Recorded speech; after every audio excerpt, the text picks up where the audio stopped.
Hi there. Thanks for tuning in. I have a question for you. Do you like playing with fire? I do, sometimes, until, of course, I get burned. Today is May the 31st, and it is Pentecost Sunday. So, the story of the arrival of the Holy Spirit will be our theme for this morning. Acts chapter 2, verses 1 to 21. When Pentecost Day arrived, they were all together in one place. Suddenly, a sound from heaven, like the howling of a fierce wind, filled the entire house where they were sitting. They saw what seemed to be individual flames of fire alighting on each one of them. They were all filled with the Holy Spirit and began to speak in other languages as the Spirit enabled them to speak. There were pious Jews from every nation under heaven living in Jerusalem. When they heard this sound, a crowd gathered. They were mystified because everyone heard them speaking in their native languages. They were surprised and amazed, saying, "Look, aren't all the people who are speaking Galileans, every one of them? How then can each of us hear them speaking in our native language? Parthians, Medes, and Elamites, as well as residents of Mesopotamia, Judea, and Cappadocia, Pontus and Asia, Phrygia and Pamphylia, Egypt and the regions of Libya bordering Cyrene, and visitors from Rome, both Jews and converts to Judaism, Cretans and Arabs, we hear them declaring the mighty works of God in our own languages." They were all surprised and bewildered. Some asked each other, "What does this mean?" Others jeered at them, saying, "They are full of new wine." Peter stood with the other 11 disciples. He raised his voice and declared, "Judeans and everyone living in Jerusalem, know this. Listen carefully to my words. These people aren't drunk, as you suspect. After all, it's only 9 o'clock in the morning. Rather, this is what was spoken through the prophet Joel. In the last days, God says, I will pour out my Spirit on all people. Your sons and daughters will prophesy, your young will see visions, your elders will dream dreams. Even upon my servants, men and women, I will pour out my Spirit in those days, and they will prophesy. I will cause wonders to occur in the heavens above and signs on the earth below, blood and fire and a cloud of smoke. The sun will be changed into darkness, and the moon will be changed into blood, before the great and spectacular day of the Lord comes, and everyone who calls on the name of the Lord will be saved. Just want to let you know, I recorded a whole sermon sitting beside the fire. But with the camera there and the light and the inconsistency of the fire, it just didn't make a very good file. It kept changing focus and bright and contrast and all of that. But I guess in some ways that's what I get for playing with fire. Fire is a funny image for us, isn't it? We see so much destruction by fire. We see so much damage being done, and we like to keep our fire confined to small spaces. But the Holy Spirit comes into the room where the apostles have gathered, and it comes in the form of fire. A good fire or a bad fire? I guess they're all going to find out. Fire, though, is really at the core of human identity, of human civilization, even. People who've studied early people say that we as humans would gather around the fire because we knew that we would be safe there. The animals were afraid of the fire. And around the fire, we could cook food, and it would be safe, and it would be healthier than if it hadn't been cooked. And somebody would even have to sit by the fire to keep the fire, to maintain the fire, because it wasn't easy always to start a new one, especially in different circumstances. Well, as human societies grew, pretty soon we could use that fire to change iron ore into weapons, into pots and pans, and our quality of life improved. Well, when we would put water inside of those pots and heat it and make steam, we realized we could harness the power of that steam, and then from that fire and from that steel, we could make machines. Our cars run with little fires inside, churning the wheels. Fire is what drives our whole way of being. But those fires that we use, they are confined. And every now and then those fires get outside of where they're supposed to be, and they're no longer safe. They're no longer powerful in ways that we can use the power. It's a different kind of power. And every now and then fires rage up in our world, and we as people, we sometimes claim those fires as part of our identity. Is there a fire in your family history? There's probably a few if you look back in the national history. Let me tell you one you might have heard before. The Americans were at war with Britain. Well, that was essentially Canada. And so the British sent an army down to Washington, D.C., and we burned the presidential home down. Well, the Americans were so embarrassed by this that they quickly rebuilt what they could, and they whitewashed the rest so that the home that the president lives in is now called the White House, because it was so thoroughly whited, so thoroughly painted over all of the black from our fire, that they've now called it the White House. Fires are part of our story, part of our national identities. But we, as Mennonites, we have fire as part of our story, but it's a little bit different.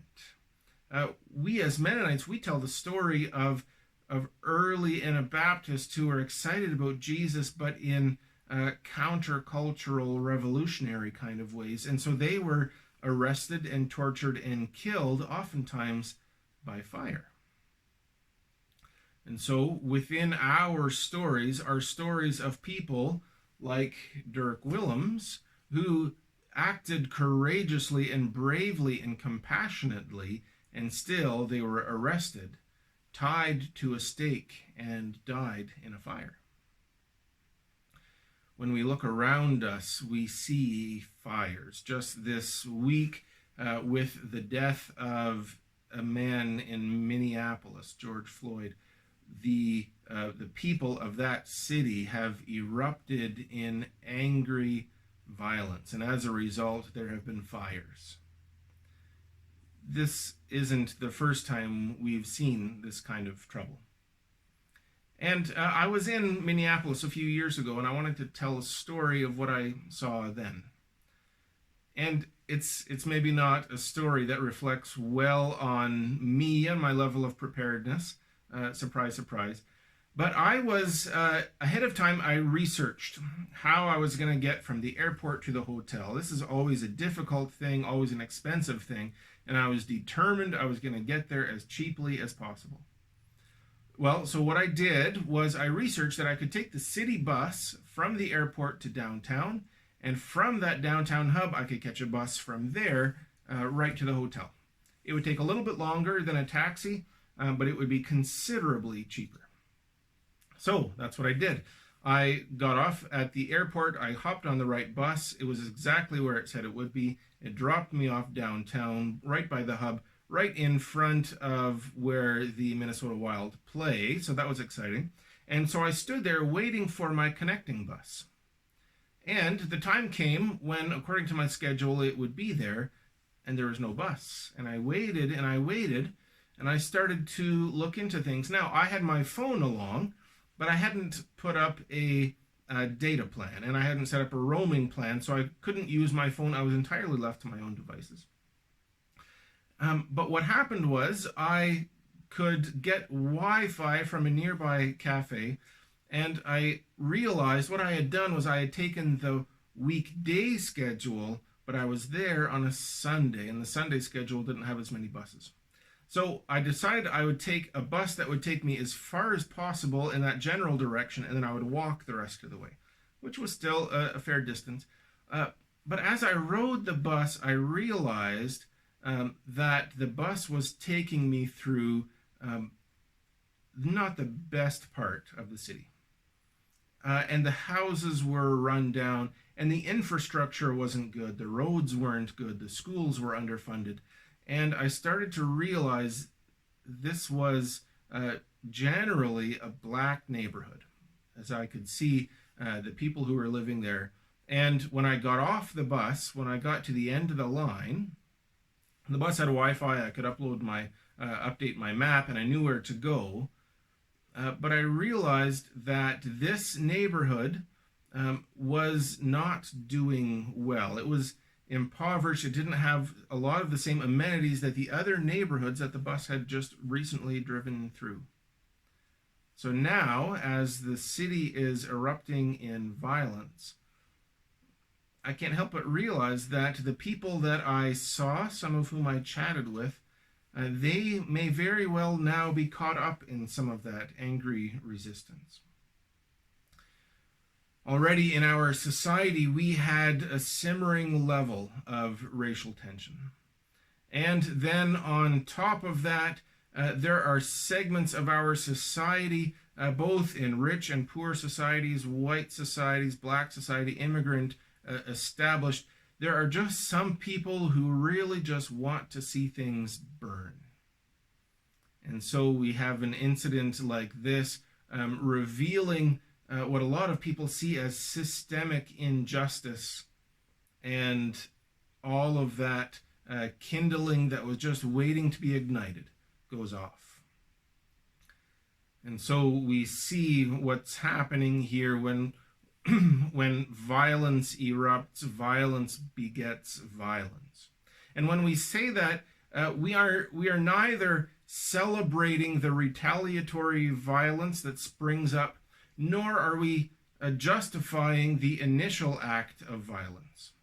Because you will hear both voices in situations like this. One voice says that the initial violence justifies the retaliation. The other voice will say, well, the level of retaliation demonstrates that the initial violence was justified. But both of those are a lie. In fact, both forms of violence reveal the futility of the whole cycle. But this is what happens. This is what has happened throughout history. When there is anger and injustice, there will be fire. So within this backdrop, we are sitting down to read the story of the Holy Spirit coming into the room where the apostles had gathered on Pentecost Sunday, and they see above each of their heads tongues of fire. We love fire and we hate fire. And so in some ways, we are uncomfortable with this image. We don't really want, at our sort of core human understanding, we don't want our helper to come in the form of a fire. Right? So Jesus explained to the disciples before he ascended to heaven that he would send them a helper, an advocate. And it would be great for us as part of that church that's inherited this legacy if the helper was just a calm, reassuring voice. Or it would be helpful if the helper was a sort of a energy boost. Or just a set of instructions of what to do in certain circumstances. All of those would be fantastic. But fire... Well, fire doesn't serve that purpose very well. Fire, if left unattended, can expand and grow and destroy things. And a fire, if it's confined, it can be suffocated. So the Holy Spirit comes to us as a fire, and we don't always know what to do with fire. And fire doesn't always know what to do with us. Sometimes it grows, sometimes it shrinks. It's up to us to manage the fire. This is a complicated image, especially for us Mennonites. At least in our contemporary setting, we don't always talk about the Holy Spirit very much. Partly it's because we like to keep things calm and controlled and predictable. But the Holy Spirit doesn't work that way.